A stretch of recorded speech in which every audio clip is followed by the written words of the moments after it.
Trump just announcing that our own Pete Hegseth will be his Secretary of Defense. Pete, of course, has been a host here at Fox for a number of years. He's an Army veteran where he served in Afghanistan, in Iraq. Trump saying, quote, Pete has spent his entire life as a warrior for the troops and for the country. He's tough, smart, and a true believer in America first. With Pete at the helm, America's enemies are on notice. Our military will be great again, and America will never back down. Wow, that is pretty cool. Gosh, we're gonna miss him at Fox, but that's a gain for the country. And if we don't crusade a holy war, a righteous holy war for freedom, we're not going to save it. All right, that's Pete Hegseth talking about a Christian holy war and saving America. Let's just consider this holy war. I think it's important to understand with regards to Project 2025 and all the connections right now that are going on. This is what Trump's choice was for the Pentagon, and there's a lot of people that are asking questions. I'll share with you why. But Pete Hegseth and his battle cry for a new Christian crusade. And where does this come from? Well, ancient Rome, the Roman Crusades, where the Romans walked over many people, killed many people, including Christians themselves, who didn't advocate what the papal church was teaching during the Dark Ages. Some things I want to make clear is we don't want to spread any misinformation with regards to Pete Hegseth. I know CNN is telling you that Pete Hegseth was forced out of veteran advocacy groups over misconduct allegations. Well, I think there's more to that, and they're saying that Trump is considering DeSantis possibly over the Hegseth pressure over these allegations. But Hegseth has gotten a letter from a trustee from the veterans group, which is telling them that he left the post voluntarily. He was not ousted over drinking. He was not ousted over misconduct. They're not necessarily true, at least according to the veterans group.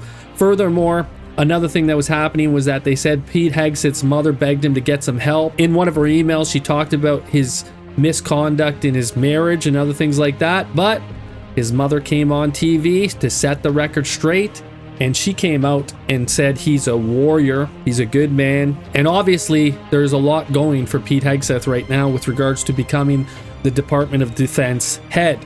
But he did say regarding the mainstream media, anti-Christian bigotry in the media is on full display, and they can target me, I don't give a darn. But this type of targeting of Christian conservatives, patriots, and everyday Americans will stop on day one at GJT's DOD. So as far as Donald Trump has been nominated for a Nobel Peace Prize by the Ukrainian lawmakers. And this is interesting, especially considering all that's happening right now. But furthermore, Putin hails Trump as smart and experienced person who could bring peace to Ukraine. So they're hailing Trump as a peacemaker right now. Zelensky wants to work directly with Trump to end Ukraine's war with Russia. Well, ending the war with Russia is something that the military should definitely consider.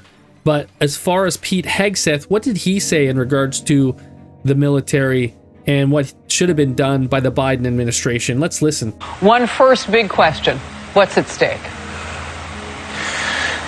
What's at stake is repelling an authoritarian who basically is saying, I want the Soviet Union back, I want Ukraine back, I want Kiev back. And then what's at stake is making sure we don't allow it to become an Article 5 larger, broader war than that. So equipping and supplying Ukraine with what it needs faster than we have, and we haven't been doing it. The Biden administration has not been doing it fast enough so that they can further bog Putin down and push him back. It's going to be long, it's going to be bloody, but I think those are the stakes for the United States of America. I would encourage folks to go watch Who is Vladimir Putin on Fox Nation. It's great. It talks about how he views human nature. It's good, and it helps you get an understanding of how he views human nature and how he views his role in manipulating it and putting back the Soviet Union. When it comes to Ukraine, though, Harris, he's going to double down on the tactics he believes will bring civilians to their knees. You know why? He doesn't play by the rules of war. We call him a war criminal, and we do, and rightfully so. He doesn't care. Russia's not a signatory to the International Criminal Court. He doesn't feel any threat that he'll be held accountable. Ceasefires? You know what ceasefires are for him? An opportunity to reload. An opportunity to pick more targets. And he's already said, I mean, this is a precarious part for Zelensky, too. Zelensky did the right thing in saying, hey, any man in this country, stay here, pick up a rifle and fight. But in the twisted mind of Vladimir Putin, you know what that says? Every man in the country who was a civilian is now a military target. That means any civilian target could be a military target. And women and children that are there are human shields for the men who are carrying Kalashnikovs. Think about it through the psychology of him. So we talk about the targeting of civilians, and rightfully so. He's saying those are now military targets, and he hasn't done it to Kiev the way he's done it in other places like Mariupol. But I think we're going to see that coming because he's bogged down and is going to double down. So interesting. He believes that Putin is basically going to reload if he has any kind of peacekeeping going on. So what is Trump doing? If Trump makes peace with Putin and Ukraine, then basically their military chief is going to tell him that really Putin's just reloading. He's getting ready to do another war. And eventually, and Biden just authorized Ukraine to use long-range U.S. weapons in Russia, which is basically almost starting World War III. But there are two sides normally in regards to United States politics. That would be the left and the right. And in regards to these left and right, I do believe that they are controlled and they are both aiming towards one goal. And that is going to be to fulfill Bible prophecy. See, here's what we read here. Here's the Pope's prescription for resetting the global economy in response to COVID-19. Well, this is from the World Economic Forum. And remember, the Bible talks about no man being able to buy or sell except for he that has the name or number or mark of the beast. Well, this is going to connect in a few minutes here because the Pope, of course, he's working with all these left-leaning people in regards to the environmental agenda, but he also is working with the right side. Again, you'll notice here, the left and the right, both sides. And he is in Congress here. This is in 2015. You might remember when he came to the United States of America, but both sides wanted the Pope to come. Now listen to this. This is Hegseth, Pete Hegseth. This is going to be your new defense secretary, and also Kevin Roberts of the Heritage Foundation. One thing that Davos, you might say, and the people come here stand up for is liberal democracy. So if the idea that's going to be swept under the table is part of the idea, hopefully that's not what he means. What do you mean? What do you think he means by retribution? Well, it's laughable that you would, or anyone would describe Davos as protecting liberal democracy. With all due respect, nothing personal, but that's your part of the problem. Political elites tell the average people on 3 or 4 or 5 issues that the reality is X, when in fact reality is Y. That was Heritage Foundation President Kevin Roberts holding nothing back as he schools global elitists gathered in Davos about who the real threats to our freedoms are. Kevin Roberts joins us now with more of his message. Kevin, we were watching, Rachel and I both have the same question. Did they invite you? Did you crash the party? How did you end up there? Oh, man, they invited me. I never would have gone there on my own volition. And in fact, when the invitation arrived at Heritage, Pete, I told my staff, y'all are playing a joke on me. I've not been invited to the World Economic Forum. But I'm glad I went because just real quick point here, which I know you and Rachel not only agree with, but you really personify every time you're on TV. You know that the average person is really frustrated with what self-appointed elites tell us. And so it's a privilege. It's the greatest privilege of my life to go speak on their behalf. No doubt. So you were there as part of a panel entitled What to Expect from a Possible Republican Administration. So were you almost there like, were you meant to be kind of like a zoo animal for those at Davos? Like, who are these Republicans that might take power again? Yeah, that's how they looked at me, especially after the panel. You know, as you might imagine, there were only a couple people who came up and told me they agreed with me. Sure. And in fact, it reminded me of when I was the one conservative Christian professor in the entire College of Arts and Sciences at a major university in the Southwest. So I guess to some extent, I've had a lot of experience with that kind of thing. And I kind of relish it because when we get the opportunity, as y'all know, to speak truth to power and to do it eyeball to eyeball, there is nothing more satisfying. Absolutely. So basically, what's being set up is heroes on the right side to bring in something to protect people from all the stuff that we've been pushed so far on the left towards, which is the LGBT and all that other stuff that they've been pushing into our education system towards our kids. So now we have another people on the right that are going to protect the children. They're going to bring the 10 Commandments back into school. They're going to do things that are going to be good. But if you really look at the situation here, you understand that it's the Pope, and basically all sides lead to Rome. He was on the record when the team was trying to distance itself from you. I have no idea who is behind it. He put on X. I disagree with some of the things they're saying, and some of the things they're saying are absolutely ridiculous and abysmal. Do you have a sense of what he likes or doesn't like here? I think the key key thing is that President Trump saw the branding as a liability in the political season. But I also would anticipate moving forward that the president-elect and vice president-elect, with whom we maintain great relationships, will also understand that it's the policy-making season that Heritage and all of the other groups who are part of our project are built for. And if they're looking, for example, as President Trump said this morning, to dismantle the U.S. Department of Education, we know exactly where you can go for that plan. I will say that because the work of Project 2025 represents the conservative movement, it would be very difficult for anybody to implement policies on education, on the border, on taxation, without at least consulting those ideas and people. That's not some arrogant or hubristic comment on our part. That's just the nature of how policymaking works. Well, so it's just about policymaking and re-education, but of course, when it comes down to the re-education of the people, it is pushing, enforcing the 10 Commandments into schools and things like that are coming to pass right now. There is a close tie from Kevin Roberts to radical Christian groups like Opus Dei. And it's interesting how a lot of these Christian groups are all Catholic. Even what Pete Hegseth is into Catholicism. That there isn't enough time. But in fact, we are on God's time. And it's trite to say that, but we also know that it's true. And we know that Mother Church doesn't think in terms of days and months and presidential election cycles. She doesn't even think in terms of decades. She thinks in terms of centuries and millennia. And Mother Church, bringing people back to Rome. Mother Church has taken her time, apparently, to do things. And again, in regards to bringing daughters to Mother, well... Now more than ever, our nation needs a renewal of the values that this organization promotes and that the Catholic faithful live out each and every day in peace. We love the Catholic people. We love the Catholic religion. And above all, we respect it greatly.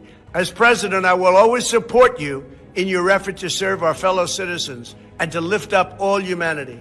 I will protect the Catholic Church, and I will defend the rights of religious believers of every race, religion, color, and creed. We're at the Al Smith dinner, of course. Tell me, why did you decide it was important to be here, and what message is Kamala Harris sending by not being here to Catholic voters? Well, I think you're honoring the Catholic Church, and, you know, I've been a longtime supporter, and I'm surprised she's not here. I think she's the first one in in decades, actually, to miss it as a candidate. It was always been a tradition. So I'm happy only that the Catholics are going to vote for Trump now. But no, look, I have a special relationship with the Catholic Church, and I think it was very important to be here. Yeah, I've been noticing on your social media posts at your rallies, you're playing the Ave Maria. You're posting Happy Birthday, Mary, a St. Michael prayer to ward off evil. Is that telling voters something about your spiritual journey? What is that? No, I don't think so. It's just beautiful to me. I mean, I look at the whole thing, the words and the pictures. The pictures are so beautiful. And yeah, I put up some stuff. Somebody else asked me that same question. Yeah. And it's really that I think it's really very beautiful. The Pope was asked about your candidacy and Kamala Harris, and he instructed Catholic voters to vote for the lesser of two evils. Who do you think he means and why? Well, I think he wants them to vote for me, and I stand for really everything that you stand for and that the church stands for, and she doesn't. She's a very different kind of a person. She's a Marxist. Her father was a Marxist and still is a Marxist, and they are not big into religion, I will tell you, and I'm not just talking about the Catholic religion. I'm talking about any religion. The whole Democrat Party's gone really radical left, and I'm the opposite. I am totally in favor of religion, and I also like the Catholic Church a lot. Let's just consider something for a second. First off, is he not saying that we need to bring in Catholic values? And the Pope, of course, telling people to support the lesser of two evils. Obviously, when Kamala is coming against the Catholic Church, there's not going to be much left, and that is obviously Trump. And then, of course, Trump has all these Catholics in his cabinet as well that want to bring in Catholic social doctrine. In regards to the Mother of Church, which Kevin Roberts was talking about, the Bible talks about her. It says, upon her forehead was a name written, Mystery Babylon the Great, the mother of harlots and abominations of the earth. Mother of harlots, implying that she has many daughters, which would be the apostate Protestant daughters. And that's what's going on right now, is they are all uniting together and they have an agenda. Here's Pete Hegseth with the vice president, J.D. Vance. And remember, Kevin Roberts was talking about the policies, and that's what Heritage Foundation is set up for. They're the biggest policy maker in America, the biggest think tank in America. It's in the Great Controversy, it says, under various disguises, the Jesuits worked their way into offices of state, climbing up to be the counselors of kings, shaping the policy of nations. They became servants to act as spies upon their masters. They established colleges for the sons of princes and nobles and schools for the common people. And the children of Protestant parents were drawn into an observance of popish rites. So what happens with the Protestants? They end up not being so Protestant anymore and being brought into popish things. Remember, Donald Trump was a Protestant. He was brought into popish ways. And that's what he says. He's really all for the Catholic Church, and he's pretty much Catholic. And of course, they climb to the counselors of kings. Remember that Donald Trump has 34 Catholic advisors in his last administration. So J.D. Vance wrote the foreword to Project 2025 Architect's new book, which is Kevin Roberts. J.D. Vance and Kevin Roberts are very close. And Kevin Roberts, of course, this giant think tank for America called the Heritage Foundation that follows Mother Church. Now, J.D. Vance has recently become a Catholic as well. The Bible says regarding this great beast, which has a mark, it says that I saw a beast which is like a leopard, his feet as the feet of a bear, his mouth as the mouth of a lion, and the dragon gave him his power and his seat and great authority. So, in other words, the state gave its power to the church, which is pagan Rome gave its power to papal Rome. And this power it had for 42 months, but respecting another beast that comes up out of the earth, Revelation 13:11, this second beast will exercise all the same power, which is church and state power, of the first beast before him, and cause all the earth and them that dwell therein to worship the first beast, which is the papacy, whose deadly wound was healed. Consider this very carefully, that Donald Trump is promising evangelicals great power, higher church attendance. So the second beast will exercise the same power as the first beast. And also consider what J.D. Vance said in regards to the usage of this power. Listen. The thing that we have to take away from the last 10 years is that we really need to be really ruthless when it comes to the exercise of power. Ruthless in regards to our exercise of power. I'm going to share with you a little bit more in regards to this, because this is Revelation chapter 13. Speaking of this beast will speak as a dragon. It looks like a lamb, but it speaks as a dragon. Here's what Trump said. Is bite back on that. But for 4 years, we went through a great period. You were able to speak. And we're going to make that on a permanent basis. You're going to be able to do it because you're the people we want to hear from, the pastors and the ministers and the rabbis. The people in this room are the people we want to hear from, and they have to have a political voice. You know, if you think about it, you have men, you have women, and you have religion. If you look at it, you have more than the men, you have more than the women. You have such power, but you weren't allowed to use that power. And you're now allowed to use it. I get in there, you're going to be using that power at a level that you've never used it before. It's going to bring back the churchgoer. I mean, you have to see. I don't like the charts when I see charts where they're going in the wrong direction. Straight out of Revelation chapter 13, he spake like a dragon and exercised all the power of the first beast. The dragon gave him his power, his seat, his great authority. Remember, this is an image of the first beast, a copy of the first beast that America is going to make in Revelation 13, chapter 11. Keeping that all in mind, in Great Controversy 442, it says the prediction that it will speak. Remember, Trump said you're going to speak as a dragon and exercise all the power. You're going to have great power, Trump said, of the first beast. Plainly foretells the development of the spirit of intolerance and persecution that was manifested by the nations, represented by the dragon and the leopard-like beast. So the first beast, very image-like, very copy-like. That's what the Bible is teaching, and that's what we're witnessing taking place right now. And of course, that power is going to use force. It will force things into the schools and other things like that. It's going to force worship, and those who don't go for it will be persecuted. I supported school prayer, very important, school prayer, which we unfortunately had to force into some schools. The only way to start the return to moral order in this country is by force. It's the only way. It's the only way. It has to be by force, at least for a time. We have to regulate morality by force, at least for a time. Literally the only solution. And people have to start to realize that it is the faith in God, Christian understanding of morality, it has to be the foundation. And this is not going to be done by choice. It's just not at first. It's not going to be done by choice at first. And according to the spirit of prophecy, the force is the last resort of every false religion. And of course, this is how the papacy worked during the Dark Ages, during the Crusades. They pushed people to worship according to their dictates, or else they would be put to death. And during that time, there was probably 50 to 150 million martyrs, including men like John Huss, William Tyndale, who translated the Bible into English. These people were put to death because they wanted the people to remain ignorant. They persecuted those who would bring the scriptures to the people. Catholic social teaching is fundamental, the Pope says, to tackling world issues. And he says the Pope said this work of healing, which, remember the deadly wound, healing, is facilitated through the close related principles found in Compendium of the Social Doctrine of the Church. He listed the principles of the dignity of the person and the common good.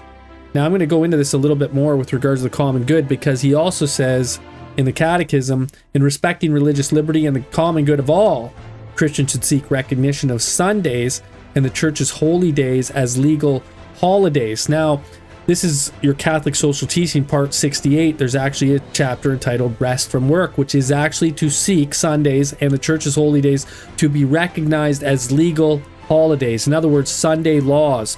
That's what is part of Catholic social teaching. That's what the papacy wants in America right now. And J.D. Vance, who's about to become the Vice President of the United States of America, has said this. He said, "My views on public policy," remember they shaped the policy of nations, the Jesuits, "and what the optimal state should look like are pretty aligned with Catholic social teaching."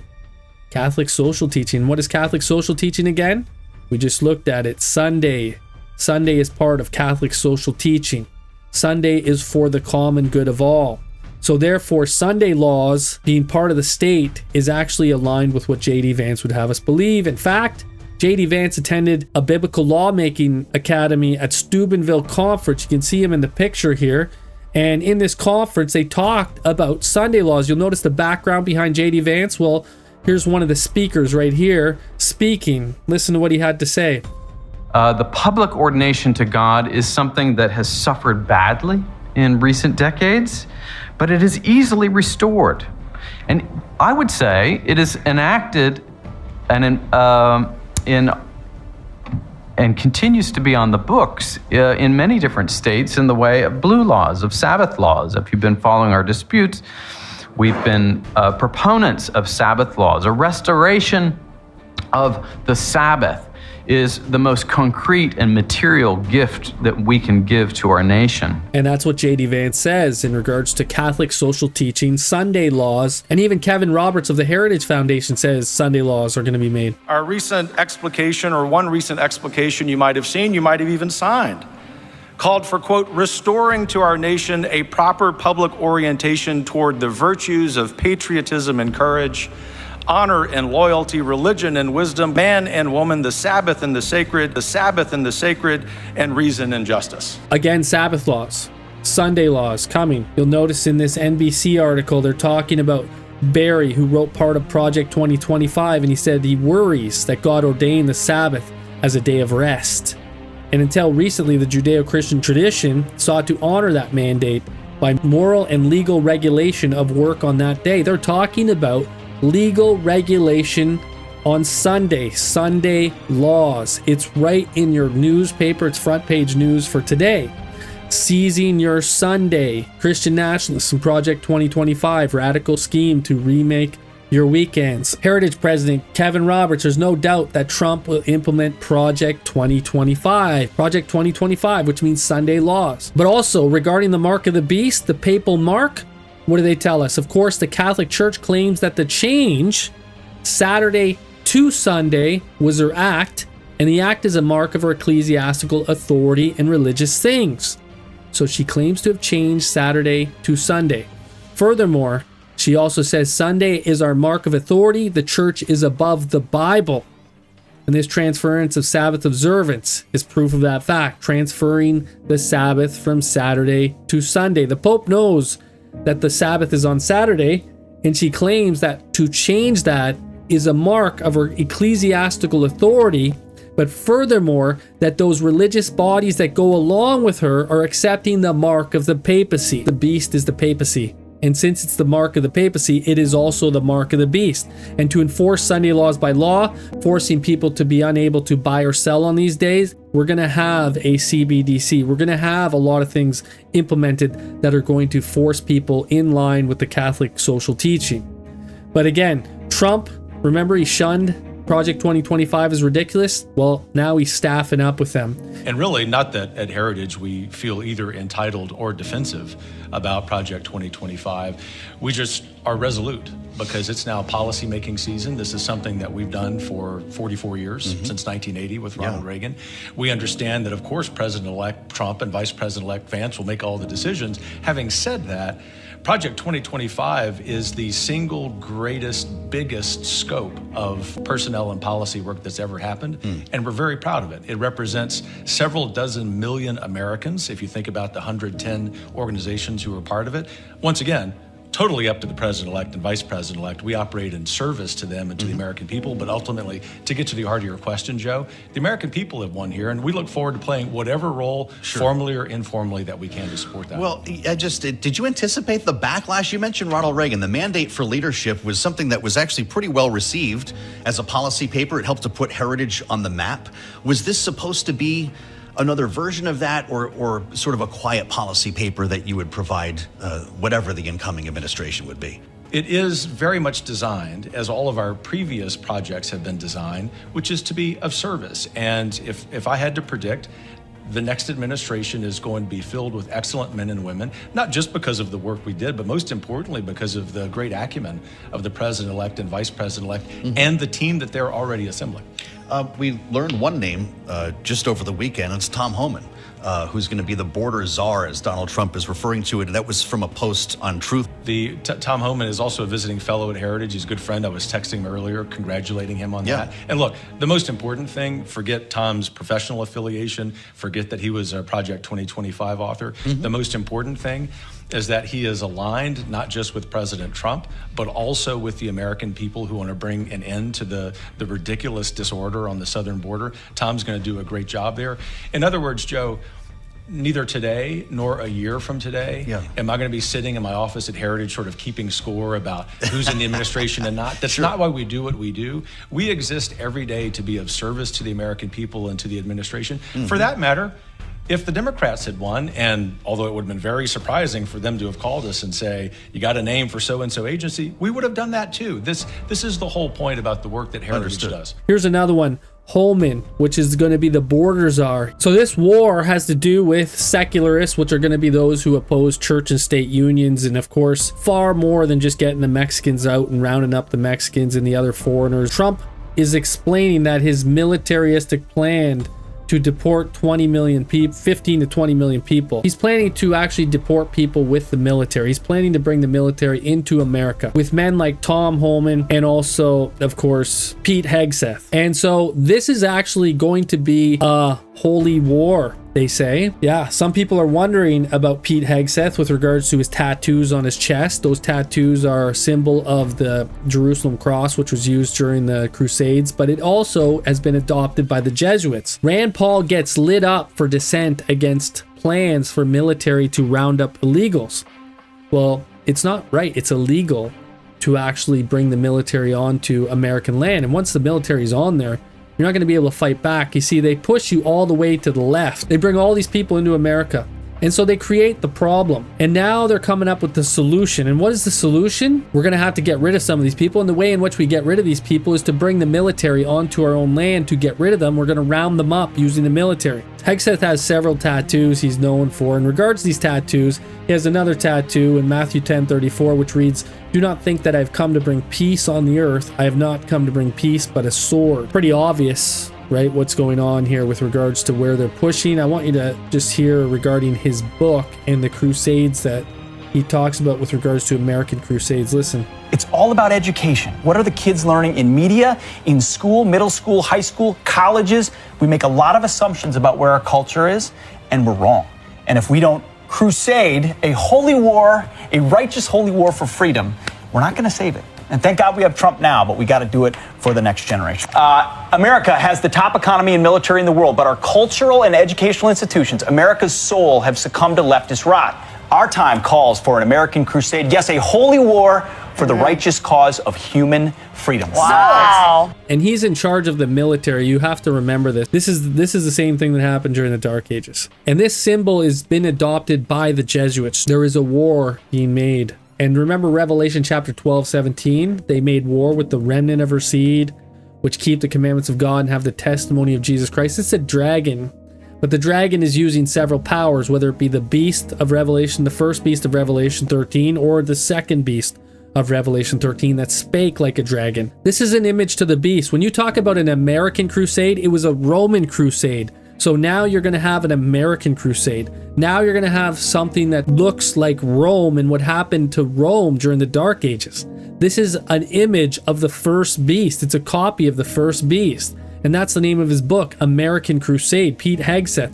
But this symbol has been used for several years, way before the Catholic Church even existed. You'll notice this little cross on the forehead here. It's been used for centuries. It dates back to the ancient times of ancient Babylon. And I'll come to this because this is not something new that has just been used. This is not referring to Christ. This is referring to an ancient religion. And many people use this cross. And this was used by Constantine, of course, in this sign, conquer. The nominal conversion of Constantine in the early part of the 4th century caused great rejoicing to the world. And there's great rejoicing going on in apostate Protestantism and apostate Protestant America right now. See, cloaked with a form of righteousness, the world walked into the church. Now the work of corruption rapidly progressed. And the final events are going to be rapid ones. Things are coming to pass very, very rapidly right now. But continuing in Great Controversy 53 regarding Constantine, we are told in the early part of the 4th century, the Emperor Constantine issued a decree making Sunday a public festival. This is what Constantine is well known for throughout the Roman Empire. The Day of the Sun was reverenced by his pagan subjects. It was honored by Christians. It was the emperor's policy to unite the conflicting interests of heathenism and Christianity. Is there anything different that's happening today in America?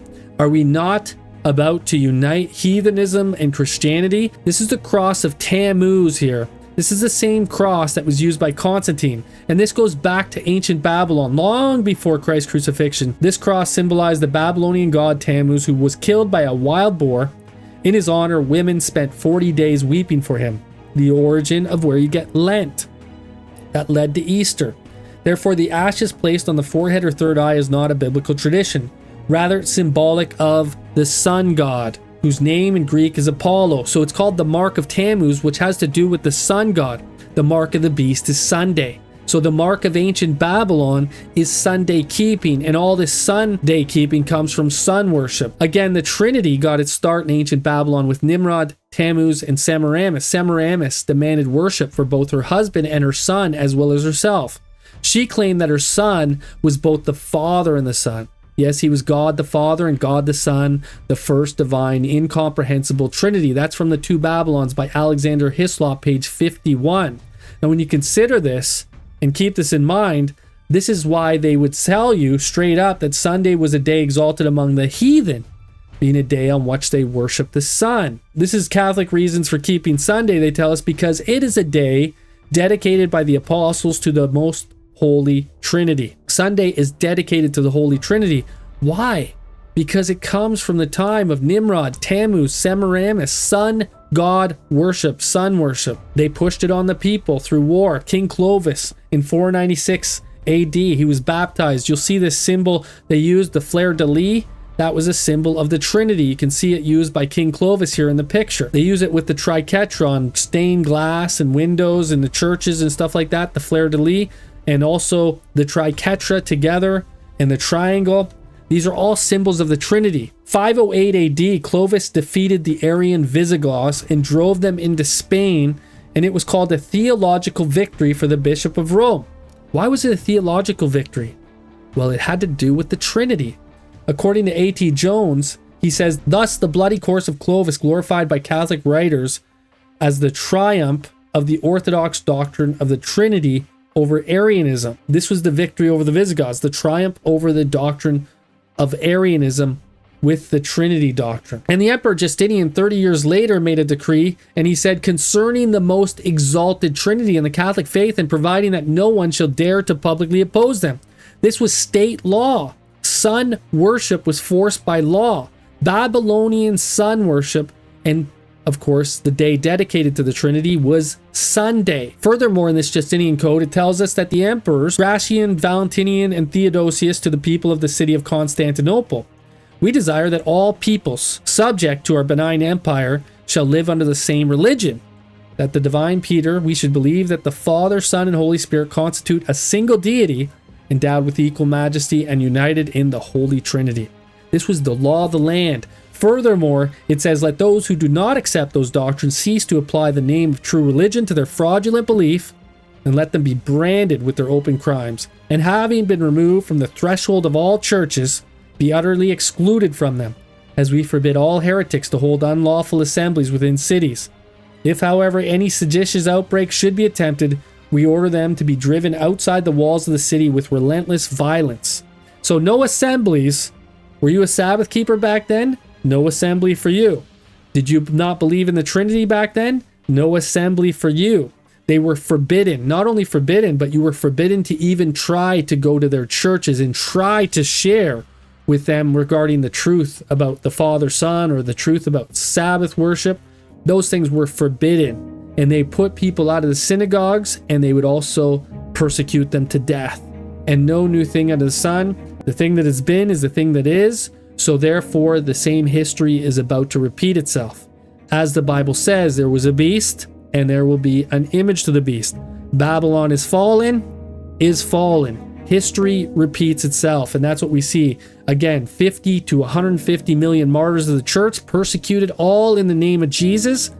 Nothing new under the sun. We're going to see the same thing taking place again. Here again, we bring you back to Pete Hegseth's tattoos, Deus Vult. This phrase is a closing sentence of his book, American Crusade. And it was used during the Crusade. It means God wills it. And the will of God was that they were going to go destroy these other nations that didn't agree with them or didn't go along with them. And of course, they went to Jerusalem. That's where the Crusades started. Again, Deus Vult, mess with Christianity and we'll hit you so hard, your ancestors will feel it. That is the idea behind Deus Vult. Chi Rho, he has the Chi Rho, it says on the top here, sticking his penchant for religious symbolism in his tattoos.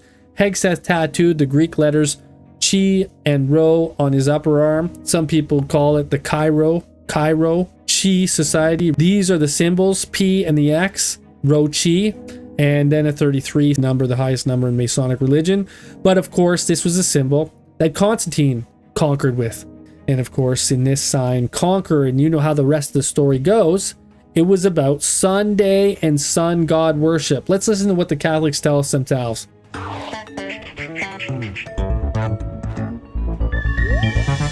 Hello, everyone, and welcome to The Vortex, where lies and falsehoods are trapped and exposed. I'm Michael Voris. Mr. President, you need to become Catholic, and you need to convert now. About 4 years ago, Church Militant produced a Vortex in the heat of the 2016 campaign, where we compared Donald Trump to Constantine. Constantine, of course, was the eventual sole emperor who defeated Maxentius at the Battle of the Milvian Bridge just north of central Rome on October 28th, 312 AD, which happens to be the same week as this year's election. The victory paved the way for Christianity to be freed from the persecutions and eventually become the religion of the Roman Empire. Contemporary historical accounts of the battle note that the night before the resounding and somewhat unexpected victory, Constantine received a vision where he was told if he would paint the Kairos on his soldiers' shields and breastplates, victory would be his. So what was he told to paint on the So what was he told to paint on the soldiers' shields and breastplates? Kairos, Chi Rho. That's your Chi Rho, the P and the X. Kairos are the first two letters in the Greek alphabet of our Lord's title, Christ. The accompanying message was, in this sign you shall conquer, in hoc signo vinces. Even though there are some points of discrepancy in the two major historical accounts, that's the blended summation, and it makes the point. Constantine's victory required an act of faith from him and was promised by heaven if he obeyed. When Constantine marched on Rome, it was anybody's guess who would win that battle. Maxentius had already successfully fended off 2 attempts by others to take his throne and was well prepared to defend it a 3rd time. Had Maxentius won the Battle of the Milvian Bridge, there's no telling what the fate of the church would have been, or eventually Western civilization.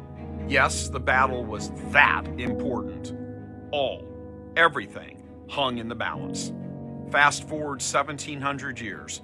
Another Constantine is bearing down on the capital of the empire, and a ferocious force intent on defending and advancing the depravity of its own worldview is primed to wipe him out. History repeats itself. That's why there is an image of the beast, a church and state union, and of course, Kairos, which points to the mark of Tammuz, which is Sunday worship. It's really about that, Trinity worship. And of course, there was an event in 2017 celebrating the end of the Reformation. They called themselves Kairos 2017. Kairos, Chi-Rho.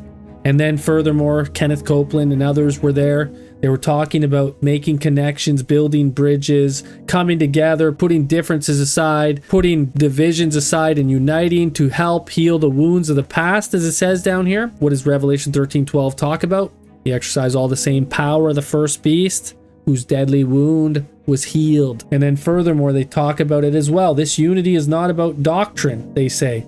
It's on spiritual unity. And again, as it says down below, to bring healing and revival to the nation. The Great Controversy talks about this on page 444. To secure such a union, the discussion of subjects upon which we are all not agreed, however important they might be from a biblical standpoint, must necessarily be waived.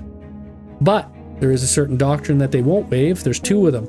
Sunday and the Trinity. You'll notice on this page, Wittenberg 2017, it talks about again the beauty of a healed, mature, united body in Christ. Furthermore, they say the wounds in the body of Christ remain unhealed until we address the historical and present realities of our contempt, our anger, and even our murder of one another. Yeah, that's how bad it got during the Dark Ages.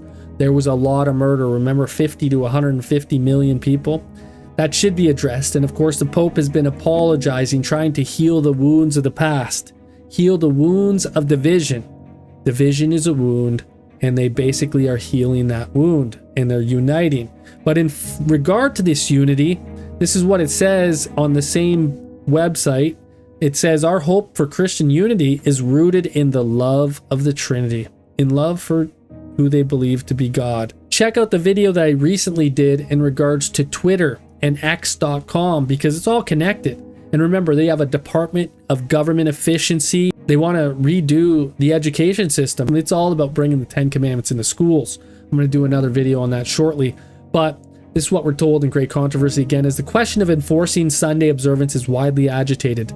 The event, so long doubted and disbelieved, is seen to be approaching, and the third message will produce an effect which it could not have had before. We are certainly at that time where this is all taking place. And the third angel's message is about to go forward with great power. Everything is being fulfilled that we've been told about before. And thank God that his word is good and his word is true. Let's get the messages out to the world. Let's help them to know what's really happening in this world right now. There is an important message to go to the world. And I understand that persecution is going to come and many are going to fall away because of persecution. Stand strong. The trials of your faith are for the working of patience. And there's going to be a lot of them. You're not going to be loved by everybody when you share this message, but understand that it is an important message for the people this time, that people are going to be lost because they're following the beast and its image. They're taking the mark. They're not worshiping the right God. They're worshiping the beast. They're worshiping the image. They're worshiping the Trinity. They're worshiping gods of Babylon. And let's give them a call, a loud cry. Come out of her, my people.